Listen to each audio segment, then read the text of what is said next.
درانه کتونکو السلام علیکم. زه محمد سلمان همدرد د حق غږ پښتو چینل خبري لنډیز کې ستاسو قربا اوس تاسو پام را اړوم د مهمو خبرونو لنډیز ته. کندهار ښار کې دولتي الوتکو میرویس پوهنتون بمبار کړ. د کندهار ولایت د مرکز کندهار ښار د دولت له لوري میرویس پوهنتون باندې بمبار ترسره شو. په بمبار کې د پوهنتون زیاته برخه زیانمنه شوه او تلفات یې واړول.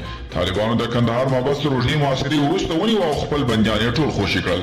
دوستم په یوه تازه مرکه کې ویلي که زه په افغانستان کې وایي طالبانو هیڅکله هم زما ولایت نسو نیولی، خو زه بهر وم ځکه جوزجان سقوط وکړ او طالبانو ونیو.